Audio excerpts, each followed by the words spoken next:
Welcome to WagerTalk TV. I am Kelly Stewart, joined today by Will Bernanke at the Moneyline Guy on Twitter. Make sure you guys are giving him a follow. We kind of have that similar betting where we both like that plus money, so that's why we get along so well. All right, Will is the sportsbook manager at CG, or I'm sorry, the analytics manager at CG Analytics. So used to saying sportsbook director today, but he's our smart guy from CG that came in to talk to us about some prop bets. All right, so every single sportsbook has an insurmountable amount of prop bets. It seems like anymore. It's tons of the handle. Are you guys getting over 50% of your handle on prop bets this year?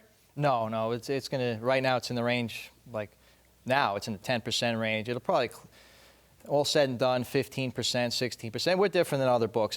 Each book's going to have a different breakdown of their handle from props. You know, some have bigger sheets of props, more extensive prop sheets. So with us, it's right now 10, 15% in that range. Okay. All right. What goes into making your Super Bowl props at CG?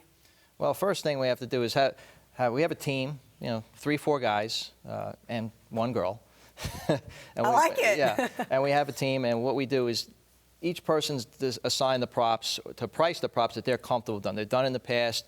They're comfortable pricing those particular things. So already we have a comfort level of what you're doing. You're not putting someone in a position where they don't know anything, like, wow, I've never done this before, I'm nervous, what do I do? They know what they're doing. So for just using an example, if we have 6 pages of props, we have 4 people doing it, and each person's handling about 1.25 pages, something like that.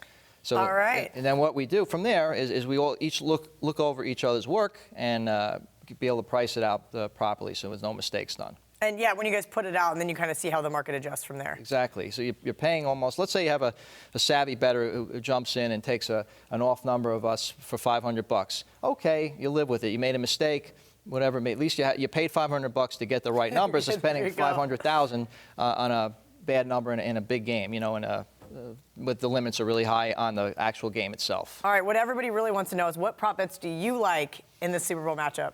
I'm not a very big prop person, but when it comes to this particular game, one thing has intrigued me. The point spread in this game is pretty tight. We're talking 2, 2.5, it'll close at. And games like this, I tend to gravitate towards the prop bet where the margin of victory for the team, the higher numbers. So like something that's 15-1 or better, and to compare it to a game I took previously years ago, the Buccaneers and Raiders. Tampa Bay won in a blowout. The spread was pretty tight in that game, 3.5, and you got big odds on the underdog to blow the other team out. Margin of victory, 16-20, 20-26, those type of things. Same with the Ravens and the Giants, 20 years ago.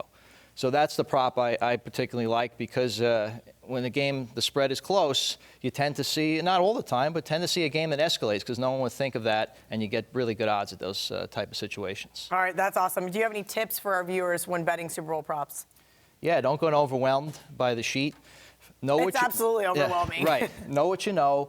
Know what you're looking for. If you find the price, don't hesitate, and you're comfortable with the price, and it's what you target. Don't try to wait for a better one and run from casino to casino to try to bet it, chasing. It's like you're chasing, dust in the wind. You're not going to get it. So better off just know what you know, bet your number, and you're all set that way. Don't try to analyze every single prop. All right, last but not least, if a prop that hits is going to just be devastating to the book, is there one that you guys have some pretty serious liability on? Yeah, right now the overtime prop. Will there be overtime? It's fresh in the minds of bettors. Both conference championship games going OT, and everyone's like, this is going to continue to happen again. Let's do. And the Patriots went to overtime, against the Falcons a couple years ago. So the people are onto that, and we had to lower the odds on those. I remember a few years ago they were like 10 to 12 to 1. Now it's in the 6 to 1 range, 5 to 1. So bettors are on that, and that could be detrimental. Awesome stuff from Will. Make sure you guys give him a follow on Twitter at the Moneyline Guy and at CG Sportsbooks on Twitter.